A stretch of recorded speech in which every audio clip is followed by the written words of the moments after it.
Hello and welcome to our channel study now DSL. तो चलिए ज़्यादा देर ना करते हुए हम अपने क्लास के बारे में शुरू करते हैं। जैसा कि आप सभी आज से जानेंगे कि मैं आपको राजनीति शास्त्र पढ़ाऊंगा, ठीक है, जिसे हम इंग्लिश में पॉलिटिकल साइंस या सिविक्स भी बोलते हैं। ये हमारा पहला पार्ट होगा और जो हमारे वीडियो का जो टाइमिंग होगा वो होगा आपका एवरी वेडनेसडे यानी कि बुधवार को, हर बुधवार को 10 बजे, सुबह में 10 बजे ये वीडियो आपको मिल जाया करेगा।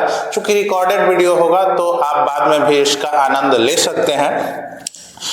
जैसा कि आपको मालूम है कि इस जो टॉपिक में, जो सब्जेक्ट में आपको 5 चैप्टर पढ़ने हैं।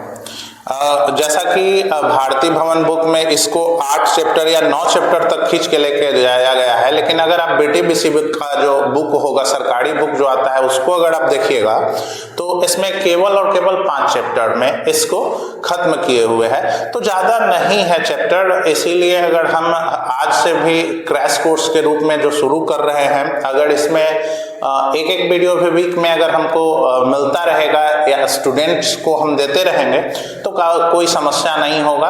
25 से 30 मिनट का वीडियो होगा, आप इसे रोजाना देखिए।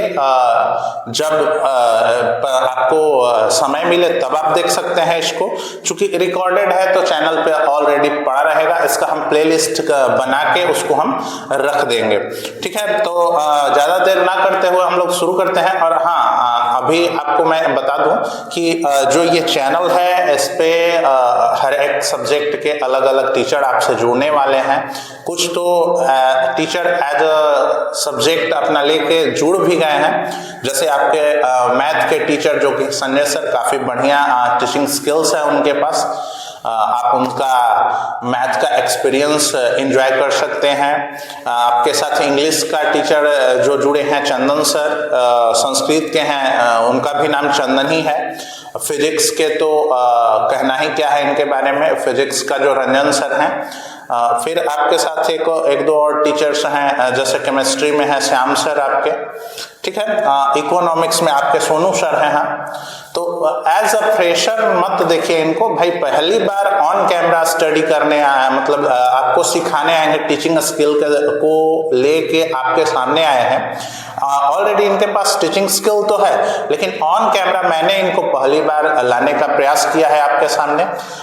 तो आइए और चैनल पे ज्यादा से ज्यादा लोग जुड़िए। स्टडी नाउ डीएसएल चैनल को ज्यादा से ज्यादा अपने दोस्तों के साथ शेयर करिए, खासकर उन दोस्तों के साथ, उन बच्चों के साथ शेयर करिए जो क्लास 10th के प्रिपरेशन में लगे हुए हैं, जिनका आने वाले समय में जो कि 2026 में जिन भी बच्चों का एग्जाम है, जो अभी 10th क्लास में अपेयरिंग है, तो भैया इनके लिए काफी बेहतरीन कंटेंट हम लोग सभी टीचर मिलके अपने अपने सब्जेक्ट में काफी बेहतरीन कंटेंट लाने वाले हैं।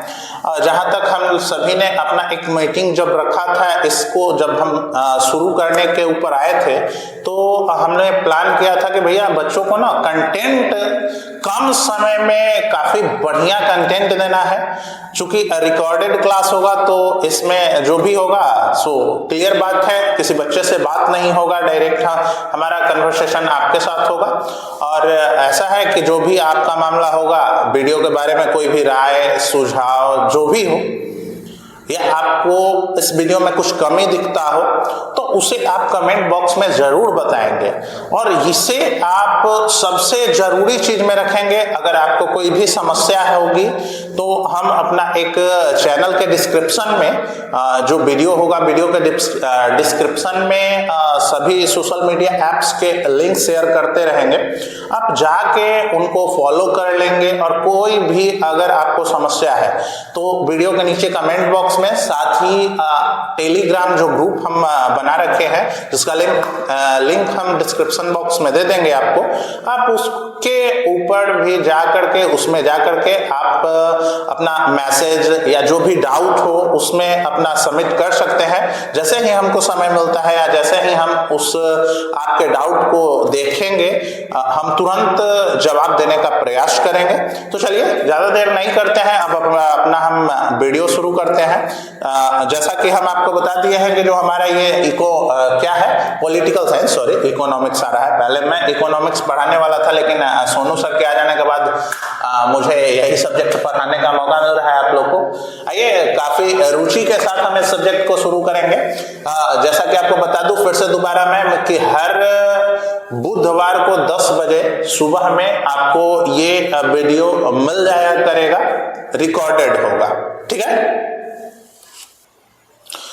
जैसा कि हमको पता है कि जब भी हम टॉपिक शुरू करते हैं तो सबसे पहले इसके बारे में हमको समझना पड़ेगा कि जो हमारा ये टॉपिक है, इस टॉपिक को हमको पढ़ने की जरूरत क्या पड़ी या कब से शुरू हुआ, या जब से शुरू हुआ तो शुरुआत में सबसे पहले इसमें रुचि कौन लिया या इनके पिता कौन है, ठीक है। तो जैसा कि आपको मालूम होना चाहिए कि फादर ऑफ पॉलिटिकल साइंस यानी कि राजनीतिक शास्त्र यानी कि सिविक्स, ठीक है, इसके पिता हम अरस्तु के रूप में जानते हैं। अच्छा, एक सवाल मैं यहां आपको देना चाहूंगा कि भैया बता दीजिए आप कि इकोनॉमिक्स के पिता कौन है, फादर ऑफ इकोनॉमिक्स आपको बताने हैं। चलिए ये आपका सवाल रहा, ठीक है। मैं कमेंट बॉक्स में आपसे देखना चाहूंगा कि आप में से कितने बच्चों ने हमारे इस वीडियो में रुचि लिया और इस जो सवाल है उसका कितने लोगों ने जवाब दिया। चलिए आगे मैं अपना टॉपिक शुरू करता हूं। जैसा कि मैंने आपको बताया था कि हर अलग अलग बुक में आपके चैप्टर्स बटे हुए हैं।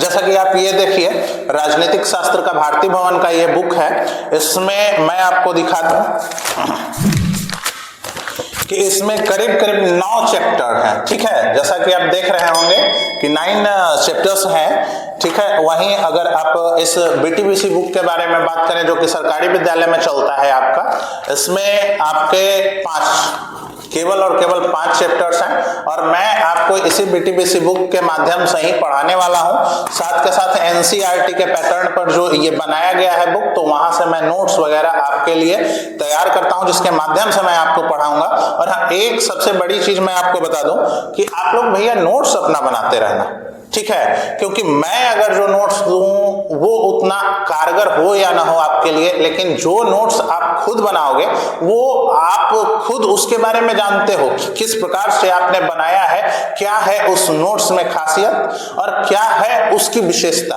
सारी चीजें आप जानते होंगे क्योंकि वो नोट्स आपने सेल्फ स्टडी करके बनाई होंगी। तो चलिए बस ज्यादा नहीं, शुरू करते हैं अपना टॉपिक।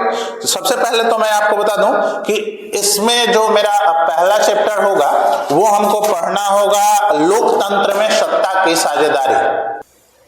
सबसे पहला जो हमारा चैप्टर होगा वो होगा लोकतंत्र में सत्ता की साझेदारी।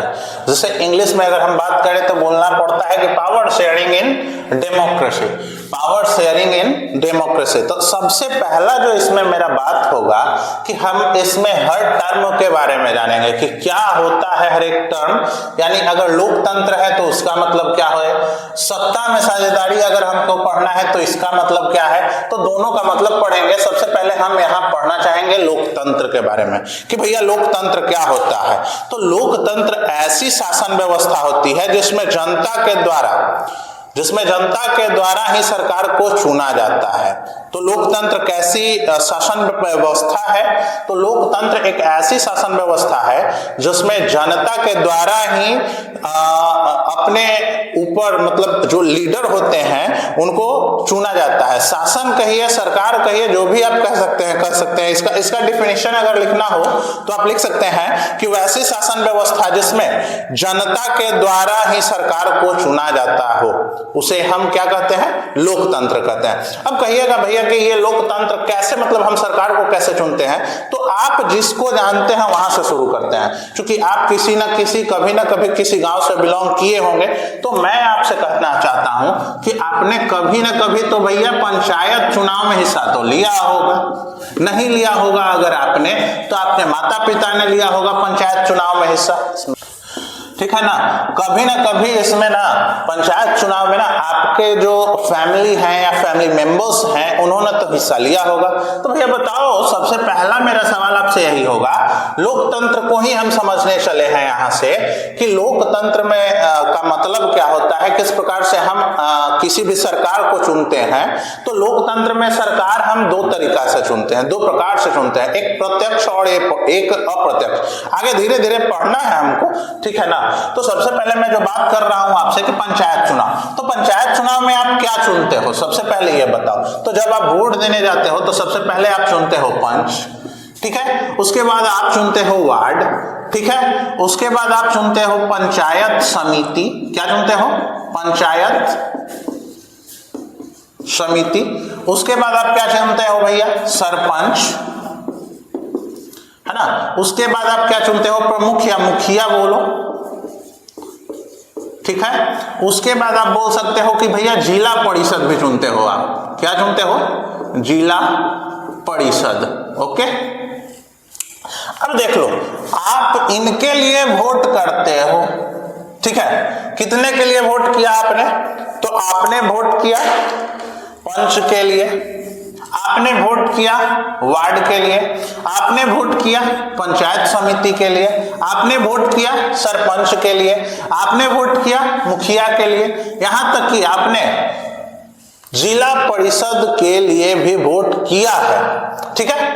तो भैया जब आप जिसको अपना वोट देकर चुन रहे हो, ठीक है, मामला समझ लो, जिसको भी आप अपना वोट देकर चुन रहे हो, यानी जिसमें आपकी भागीदारी है, इसको हम कहेंगे प्रत्यक्ष चुनाव।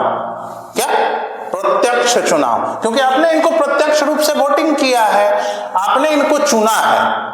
अब यहां ही एक अप्रत्यक्ष चुनाव समझ लो। अप्रत्यक्ष चुनाव क्या होता है उसको आप यहां से समझ लो कि अप्रत्यक्ष चुनाव क्या होता है। मैं आपको बताता हूं, एक मिनट। हाँ, अप्रत्यक्ष चुनाव क्या होता है, जैसे पंच, तो बहुत सारे जो पंच, देखिए हर वार्ड में चूंकि एक एक पंच होता है, ठीक है, तो कई वार्डों में जो सभी पंच हैं तो हम कह सकते हैं कि पंच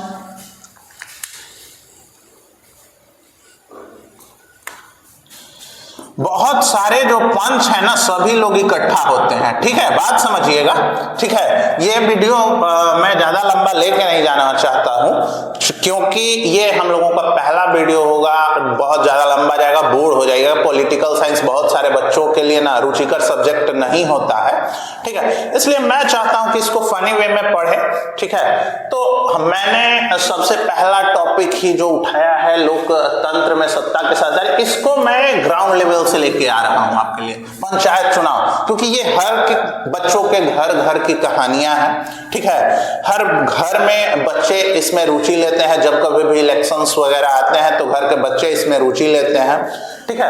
आ जाइए, हम आगे बात जो कर रहे थे उस बात पे चले, ज्यादा बात इधर उधर की ना। तो बहुत सारे जो पंच हैं, जितने भी वार्ड हैं, सभी वार्ड के पंच इकट्ठा होते हैं, ठीक है, और इन सभी पंचों में से ही कोई एक पंच इलेक्शन में खड़ा होता है। किस लिए, ये जो पंच है, इलेक्शन यहां किस चीज का हो रहा है, अब हो रहा है उप सरपंच का। किसका, उप सरपंच का। तो उप सरपंच में किसकी भागीदारी है, यहां आपकी भागीदारी भैया नहीं है, क्योंकि आपने पंच को चुन लिया। अब उप सरपंच को चुनने की बारी है। उप सरपंच में सभी पंच मिलके वोटिंग करेंगे, और सभी पंच मिलके, जो भी पंच उप सरपंच के लिए खड़ा हुआ होगा उसको जब वोट मिलेगा, वो जीत के आएगा, वो भैया उप सरपंच बनेगा, ठीक है। यही सेम मैटर होता है वार्ड के लिए, यही सेम मैटर वार्ड के लिए होता है कि जितने भी वार्ड मेंबर हैं, जितने भी वार्ड मेंबर हैं, जितने भी वार्ड मेंबर हैं, सभी लोग एक जगह इकट्ठा होंगे। ये इलेक्शन कंप्लीट हो जाने के बाद ये पंच, वार्ड, पंचायत समिति, सरपंच, मुखिया, जिला परिषद, ये जो भी इलेक्शन है इसके समाप्त हो जाने के बाद, मतलब इलेक्ट हो जाने के बाद, चुन लिए जाने के बाद, जो भी अगला होता है इन लोगों का मीटिंग होता है, उसके बाद एक डेट रखा जाता है कि हाँ भैया अब हम ना उप सरपंच चुनना चाहते हैं, अब हम उप मुखिया चुनना चाहते हैं, अब हम भैया ना प्रमुख चुनना चाहते हैं। तो इन सभी को चुनने के लिए आप वोटिंग नहीं करते हैं, केवल आप इन लोगों को चुनते हैं। आपके माध्यम से यही 3 और 3 6 लोग चुन के आते हैं और 5 लोग मिलके ही, 5 में से ही कोई एक खड़ा होता है, उसी को वोट देके जिताया जाता है और उनको उप सरपंच बनाया जाता है। कोई एक नहीं, कई लोग भी खड़े हो सकते हैं उस उप सरपंच पोस्ट के लिए। उसी प्रकार से उप मुखिया का भी है कि कई सारे वार्ड मिल जाते हैं, सभी वार्ड कहिए, कई सारे नहीं, सभी वार्ड को इसमें आना पड़ता है, जरूरी है। जो भी वार्ड नहीं इसमें हिस्सा लेते हैं उनका भैया क्लास लग जाता है, तो वो अलग सी बातें हैं। ठीक है, चलिए, तो हम उप मुखिया की बात कर रहे हैं। बहुत सारे वार्ड मिलते हैं और इन्हीं वार्डों में से जो जीते हुए वार्ड मेंबर्स होते हैं, उन्हीं में से कोई ना कोई खड़ा होता है और उनको वोट किया जाता है। वार्ड को ही वोट किया जाता है। जो भी वार्ड खड़े हैं, जो बहुमत में आते हैं वो उप मुखिया बन जाते हैं। ठीक है, यानी कि हम कह सकते हैं कि जो पंच है, इन्हीं पंचों में से कोई एक उप सरपंच होगा। ये जो वार्ड हैं, इन्हीं वार्डों में से कोई एक मुखिया बन जाएगा, उप मुखिया बन जाएगा। बात समझिएगा। हाँ, अब ये बात थोड़ा समझने वाला है, ये थोड़ा सा अलग सा मामला है। क्यों? क्योंकि ये प्रखंड का मामला है, प्रखंड स्तर का। ठीक है, प्रखंड स्तर में इसलिए कह रहा हूं कि जितने भी प्रखंड में, प्रखंड जो है मेरा या आपका जो भी है, प्रखंड में जितने भी पंचायत समिति होते हैं, क्योंकि गांव में तो पंचायत समिति 1 या 2, बहुत बड़ा गांव है तो 2 3 ऐसे हो जाते हैं, 4 भी होते हैं, कोई वो बहुत बड़े गांव है। मेरा जो पर्सनली गांव है, इसमें 2 पंचायत समिति हैं, एक उत्तरी क्षेत्र से और एक दक्षिणी क्षेत्र से। मैं दक्षिणी क्षेत्र में नॉर्मली आता हूं। चलिए आ जाइए, यहाँ बात करते हैं, उस पर फोकस नहीं करते हैं। तो पंचायत समिति जो है, इन्हीं पंचायत समितियों में से, मतलब पूरे प्रखंड में जितने भी पंचायत समिति जीते रहते हैं, उन्हीं में से कोई एक पंचायत समिति खड़ा होता है ना। एक नहीं, कई खड़े हो सकते हैं, ऐसा थोड़ा है कि एक वो खड़ा होगा। ठीक है ना, तो कई सारे खड़े होते हैं और इन्हीं पंचायत समितियों के द्वारा इनको वोट किया जाता है। इन्हीं में से जिनको भी बहुमत मिलता है, बहुमत मतलब समझते हैं, बहुमत मतलब समझते हैं, बहुमत मतलब समझ लीजिए कि अधिक मत, सबसे अधिक मत, सबसे अधिक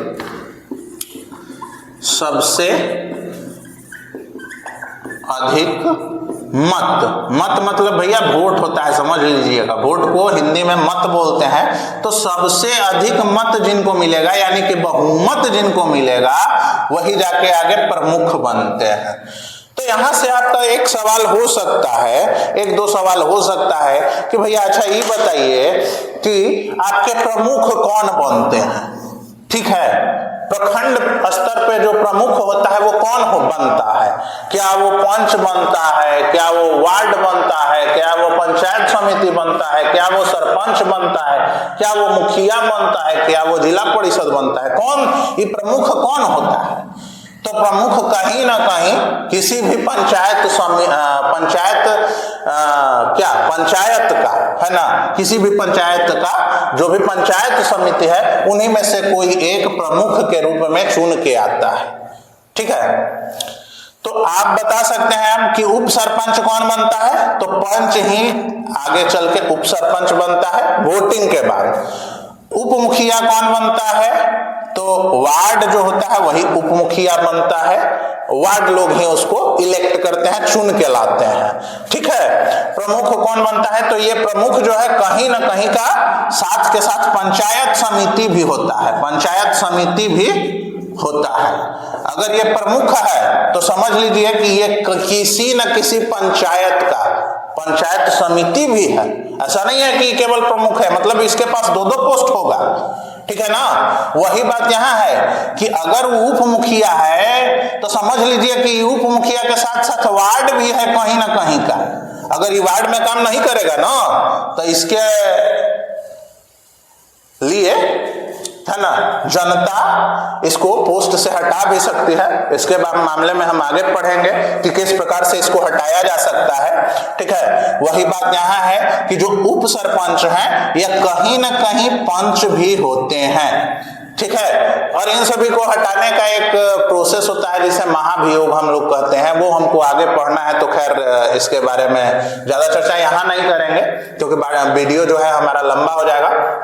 तो अब देखिए हम यहाँ का सीख के आए, हम यहाँ क्या सीखे कि एक हुआ डायरेक्ट चुनाव, ठीक है ना, और एक हुआ इनडायरेक्ट।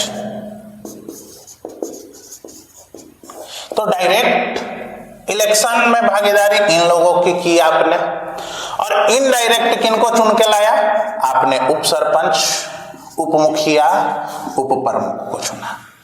तो यहां हम क्या सीखे कि भैया लोकतंत्र का जो डिफिनीशन है, पंचायत चुनाव जिस प्रकार से हम करवाए हैं, तो पंचायत चुनाव क्या है, एक लोकतंत्र का ही एग्जाम्पल है। लोकतंत्र, लोकतंत्र मतलब जिसमें जनता के द्वारा ही सरकार को चुना जाए। तो यहां आप ही तो चुन रहे हैं, चाहे इनडायरेक्ट रूप से चाहे डायरेक्ट रूप से, चुने तो आप ही है। आइए देखिए, तो फिर से रिपीट हम कर देते हैं, समझ लीजिएगा। पहला वीडियो है, बोर नहीं होइए, आराम से, ठीक है ना। हमारा जो टॉपिक था लोकतंत्र में सत्ता की साझेदारी, ठीक है, क्योंकि सप्ताह में हम आपको एक ही वीडियो देने वाले हैं। आराम से रिलैक्स होकर इसको पढ़िएगा। हमारे पास केवल और केवल दिमाग में रखिए आपके 5 ही एक्सरसाइज है, और वो पांचों के पांचों एक्सरसाइज आपको अगर हम सप्ताह में एक वीडियो भी देंगे ना तो भैया खत्म हो जाएगा, भरोसा रखिए।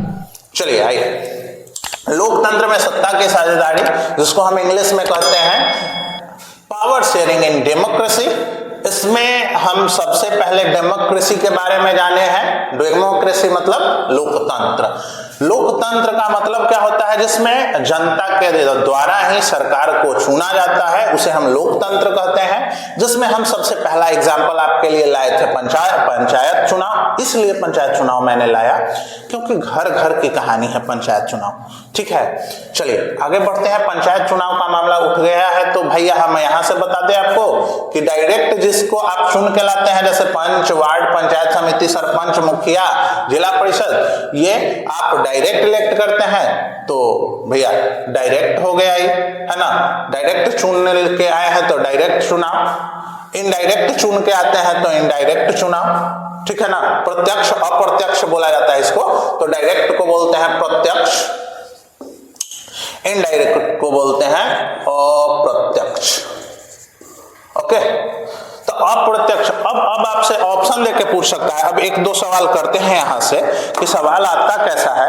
यहां से आपसे पूछ देगा ना कि भैया बता दो कि आप ना दे देगा कि निम्नलिखित में से अप्रत्यक्ष रूप से आप किसे चुनते हैं। सवाल आपका ऑप्शन दे देगा इतना में से कोई भी, ठीक है ना। जैसे दे देगा पंच, वार्ड, पंचायत समिति या प्रमुख। बताइए आप किसको अप्रत्यक्ष रूप से चुने हैं। तो अप्रत्यक्ष रूप से आप इस लिस्ट वालों में से उठाइए, क्योंकि इनको तो आपने अप्रत्यक्ष मतलब जिसको आपने नहीं चुना है, आपके द्वारा जो प्रतिनिधि चुन के आए हैं उन प्रतिनिधियों के द्वारा इनको चुना जाता है। बात समझिए, बात बहुत बड़ी नहीं है, थोड़ी सी समझने की बात है। तो आपने किन प्रतिनिधियों को चुना? पंच एक प्रतिनिधि, दूसरा प्रतिनिधि वार्ड, तीसरा प्रतिनिधि पंचायत समिति, चौथा प्रतिनिधि सरपंच, पांचवा प्रतिनिधि मुखिया, छठा प्रतिनिधि जिला परिषद। आप इन्हीं 6 के लिए वोट किए हैं, यानी कि आपने प्रत्यक्ष रूप से चुनाव इन्हीं 6 के लिए किया है, यानी वोटिंग जो किया आपने इन्हीं 6 के लिए किया। अब ये 6 प्रतिनिधि हैं, ये प्रत्यक्ष रूप से आपने चुना है। अप्रत्यक्ष रूप से आपने किनको चुना? उप सरपंच, उप मुखिया, प्रमुख। क्यों? क्योंकि उप सरपंच को जो आपने चुना नहीं, तो इनको किसने चुना? तो आपके ही चुने गए प्रतिनिधि जो पंच हैं उनके द्वारा चुना गया। आगे बढ़िए, उप मुखिया ये भी इनडायरेक्ट अप्रत्यक्ष रूप से चुने आए हैं। क्यों? किसने चुना इनको? तो इनको आप ही के द्वारा चुने गए जो प्रतिनिधि थे वार्ड मेंबर, उन्हीं लोगों ने मिलकर उप मुखिया को चुना है। तीसरा, प्रमुख प्रत्यक्ष या अप्रत्यक्ष? अप्रत्यक्ष। अप्रत्यक्ष रूप से आपने इनको चुना है। मैं बोल रहा हूं अप्रत्यक्ष। क्यों? क्योंकि आपने जो चुना है वो अपने पंचायत समिति को चुना है। पंचायत समिति आपका प्रतिनिधित्व कर रहा है, यानी यहां जो प्रतिनिधि है वो है पंचायत समिति। सभी पंचायत समिति ने मिलकर प्रमुख को चुना है। यहां आपकी भागीदारी नहीं है, आपके प्रतिनिधि की भागीदारी है। तो इसमें आपने जो हिस्सा नहीं लिया उसे आपने अप्रत्यक्ष रूप से चुना। तो मुझे उम्मीद है कि आपको ये लोकतंत्र में सत्ता की साझेदारी टॉपिक में बताया गया पंचायत चुनाव, जिसमें हमने बताया आपको प्रत्यक्ष चुनाव अप्रत्यक्ष चुनाव, काफी बढ़िया से मस्त रूप से समझ में आया होगा। ठीक है, तो आज का वीडियो लंबा ना हो इसके लिए ये वीडियो हम यहीं रोकते हैं। मिलते हैं फिर से अगले बुधवार सुबह 10 बजे अपने पॉलिटिकल साइंस राजनीतिक शास्त्र यानी सिविक्स के चैप्टर के साथ। तब तक हंसते रहिए, मुस्कुराते रहिए, शेयर करते रहिए और पढ़ते रहिए। जय हिंद, वंदे मातरम।